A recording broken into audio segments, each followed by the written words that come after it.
माँ, दुल्हन बनी जानवी हाथ में वरमाला लिए माँ विनीता जी को खोज रही थी। अरे तेरी माँ आ जाएगी, तू वरमाला तो डाल, बुआ जी ने झिड़ाते हुए कहा। जानवी के हाथ अभी भी थमे हुए थे। वो किसी काम में लगी होगी गुड़िया, आ जाएगी, तू वरमाला डाल।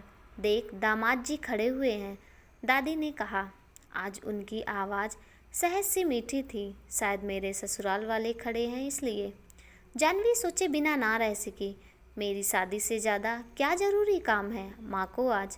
जानवी ने कह ही दिया, ले तेरे पापा भी आ गए, अब तो वरमाला संपन्न कर।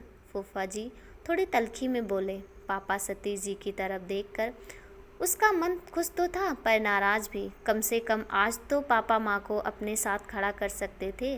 बचपन से देखती आई थी, जहाँ माँ हमेशा पापा के हर सुख दुख में साथ खड़ी रहती थी, वहीं पापा माँ के लिए कुछ भी करने की बात होती थी तो चुपचाप उठकर चले जाते। माँ को कितनी बार मन को मसोसते देखा था। दादी और बुआ के शब्दों से कई बार उनका दिल दुखा। आंसू पोंछते हुए भी कई बार देखा। बोलना भी चाहा, पर माँ ने हमेशा उसे और भाई को इशारों से चुप ही करा दिया। जब मोहित जानवी का होने वाला पति पहली बार बरसात की वजह से घर छोड़ने आए थे, उसे याद है हल्का अंधेरा हो चला था। माँ दरवाजे पर खड़ी थी।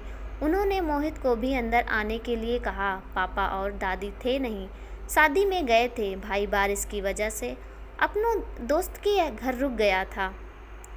वह जब तक कपड़े बदल कर आई, माँ चाय बना लाई थी।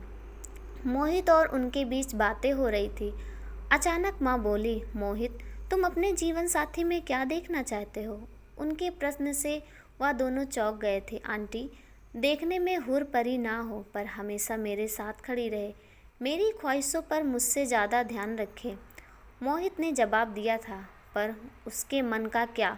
माँ तपाक से बोली थी। मोहित ने उसकी तरफ देखे बगैर कहा था, आंटी वो मेरे लिए अपना घर, अपने माता पिता को छोड़कर आएगी, मेरे साथ नया जीवन की बुनियाद डालेगी। जैसे मेरे मन में आने वाले कल का एक सांचा है, वैसे ही उसके मन में भी होगा। मैं हमेशा उसकी इच्छा को आगे रखने की कोशिश करूँगा, मोहित कहकर घर के लिए चले गए थे। माँ के चेहरे पर एक संतुष्टि दिखी थी। उस दिन लड़का अच्छा है, तेरी पसंद अच्छी है, वह बोली थी। पर माँ ऐसा कुछ नहीं है, उसने विरोध किया था। तेरे मन में नहीं होगा, पर जिस तरह वो तुझे देख रहा था उसे तू पसंद है और मुझे भी, कहकर उन्होंने उसे गले लगा लिया था।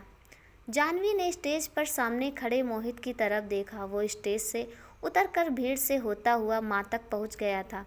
वो अपने स्वभाव अनुसार किसी काम में व्यस्त थी, पर आंखों में खुशी के आंसू बहने को तैयार थे। अब तो इस वरमाला को मेरे गलों में सुशोभित कर दो। अब तो माँ भी आ गई। प्रिय, मोहित के नाटकीय अंदाज में कहे शब्दों ने माहौल को खुशनुमा कर दिया था। आज समझ आया माँ ने मोहित से वो प्रश्न क्यों पूछे थे। बेटियों की माँ के कंधों पर तो कल के समाज की बुनियाद होती है। वो ही तो एक बेटी परवरिश कर एक नए परिवार का कल बनाती है। उनके दिए संस्कार ही लेकर वो नए परिवार में कदम रखती है। अगली पीढ़ी भी तो उनके अंश से बढ़ती है।